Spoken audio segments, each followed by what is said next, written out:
and there's people are coming out with all these sores and lung diseases and all these other things happening there, and they're going, oh, eat the fish, swim in the water, have a good time, no problems, there's nothing going on there. The oil just mysteriously disappeared. And then you look at the chemtrail issue too, and that's going on, and that's finally seems to be getting exposed like it should be. With these extreme toxic chemicals they're dumping, on people on a regular basis. And then, you can go on and on with all of these things. And you look at what's happened, you go, well, if our government is allowing all this to happen and supporting it and lying about it and covering up, why would any intelligent being want to have anything to do with them on any level whatsoever? Exactly. They've established their character already, so what's the point? Yeah, absolutely, you're right. And on that note, obviously, I think many people will be aware of this over in the States by now as well. The toxic sludge here that happened in Hungary, that's been compared to the BP oil spill, basically. The whole, dam that was burst in some interesting way in Hungary. I forget the town, what the town was called now as well, but they built this dam higher up, above basically a city, close to a river as well. So to begin with, it's horrendous that they even did that. But this was an aluminum plant, and they had this whole red sludge that had been contaminating the first river now, and is heading towards the Danube, filled with mercury and aluminum residue and many other poisons as well. And the pictures have been coming out, and we've seen same thing there: dead fish swimming belly up, dead cattle. I think 8 human beings in total have been killed as well. I guess some of that would be from the kind of the wave that came in, almost like a little tsunami there in that village. But this has been leaked out now into the Danube, the second largest river in Europe.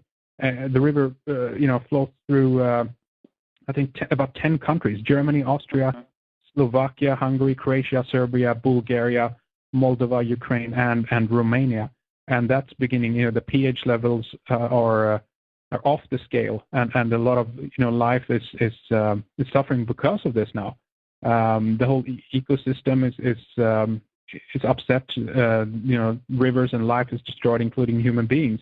So it's almost like, I can sit here and say that I believe that this is, a way consciously that someone has sabotaged this. But it's interesting that it's happening on these kinds of scales now. We should never underestimate, I think, human stupidity in these situations as well, unfortunately. But there's something interesting with it. If you look at some of those pictures of the dam and see how thick that was, and see how kind of perfectly cut, if you will, this break was in the dam.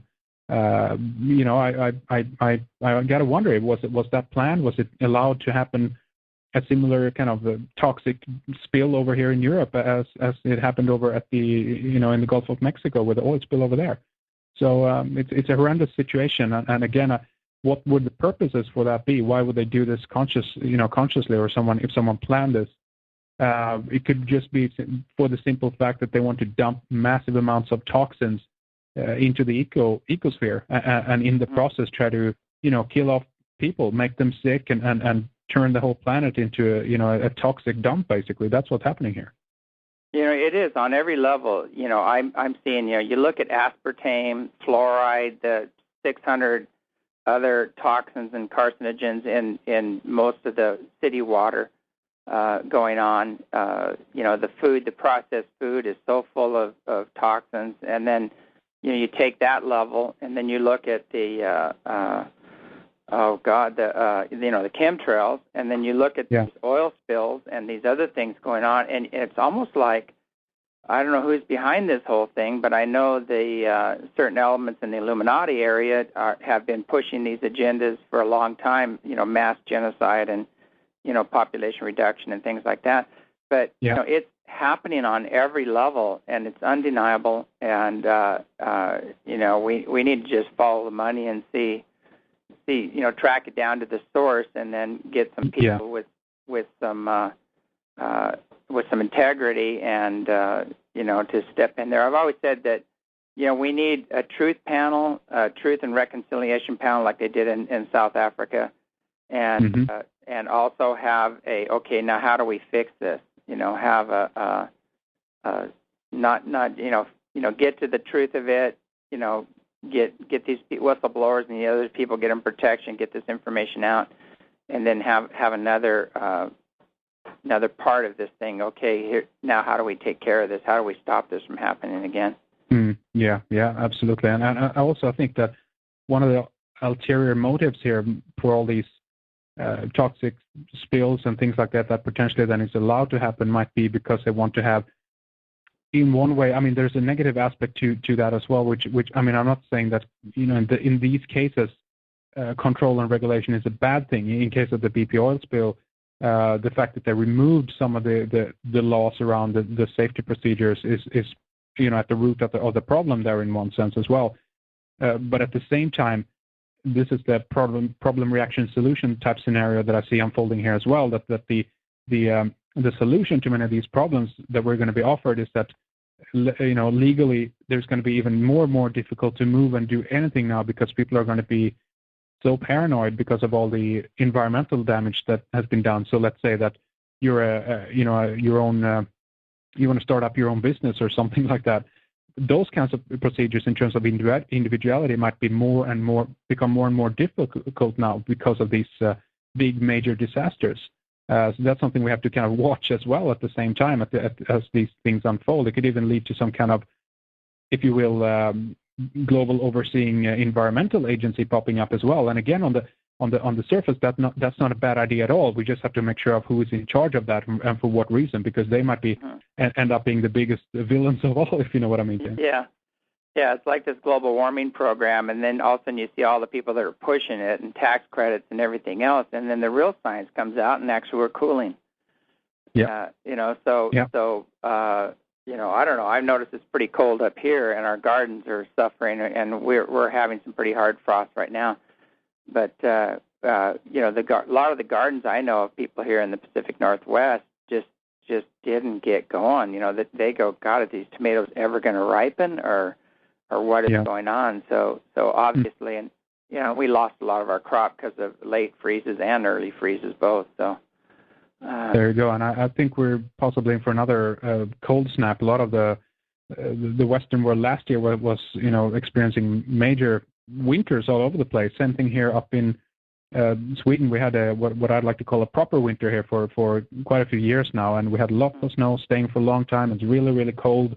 A lot of the rivers and lakes froze over completely, which hasn't been happening previously for the last 10, 15 years or so. And I suspect that we're in for another cold winter. We'll see what happens, but it could be, there's people who suggest that we're heading towards the opposite. Obviously, we're heading towards a mini ice age again, and actually not towards warming, but we know how they twist that one as well, because now that's to blame for global warming as well. That has to do with the fact that we have a reverse thing. And I don't know how they managed to spin this, but I've read and seen some headlines out there that they're trying to prove that the fact that Earth is getting colder has to do with global warming. So they link these two things now. It's just incredible. It's amazing. Yeah, it never ends. Whatever fits their agenda. It's so clear. No, I just don't see how anybody's not seeing this. But the bottom line is that the major corporations own the media, especially here in the States. They own the media. They own the military. They become corporate police now. And to make sure that their resources are moving in their direction, and it's gotten to a point where the people have lost, especially in America right now, we've lost all control of our government, and I've seen that on a small scale here, just dealing with we have literally thousands of people that have been to the ranch. They love it. All the locals here love the ranch. They love what's going on here. We had massive letters of people having spontaneous healings, all these neat things happening here. And, overwhelmingly that people, not one complaint, to the county. But all of a sudden they created all these problems where none exist and are trying to shut this down, from, because it's a really good thing happening. And there's an old saying, no good deed goes unpunished. But I'm seeing this on even a higher scale. We're just like the little microcosm here, but the same thing is happening in the macrocosm. You know, people with the healing technologies, the fearless energy technologies, all this stuff are just being shut out and suppressed and taken out, basically. Yeah, and again, it goes back to the point that I think that they just want to have control of all these things. They don't want, bright individual entrepreneurs out there who have the ability to invent these things. And I think that the root of that problem has to do with the fact that many people kind of still go to the official authorities to kind of, get approvals or the right paperwork or I mean, people just have to come to the conclusion and realize that the governments around you are like the mob. They're the modern day mafia. They're the biggest mafia of them all because they claim that we're going to protect you in one sense, just like the old mob bosses did in that sense. Otherwise, we'll break your legs, but you need to give us money.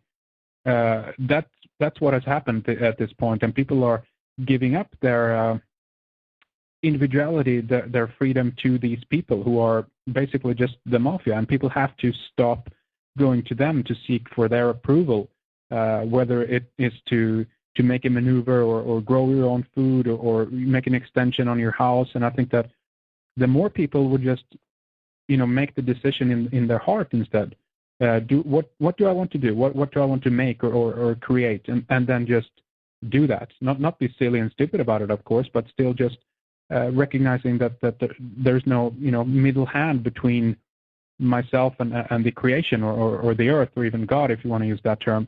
But I have the power to do what I want in order to sustain myself. If that has to do with growing food or building a house or inventing something in that sense.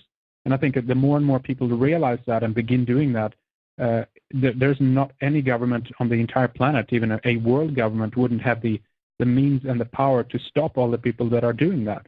So there's a few who have to take some of the hard hits, I guess, in one sense, and kind of lead by example and just do what they want to do and step out of that whole realm of being a slave under their government, specifically those governments who are very unethical. And I don't know if there's any government on the planet that has any ethics left at all at this point.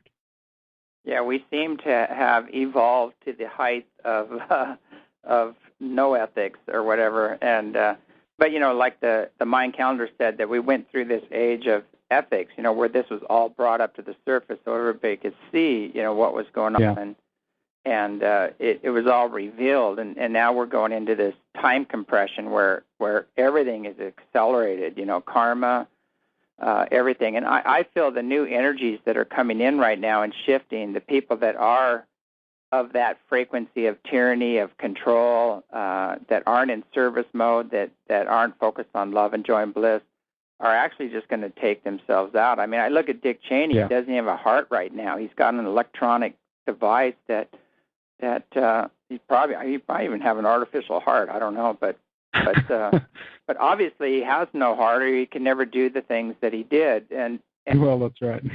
Yeah, and these people now, I'm seeing their bodies are failing them, and they're having, the people that are focused on power and greed and they want to overpower people rather than empower people or serve, that they are folding in on themselves.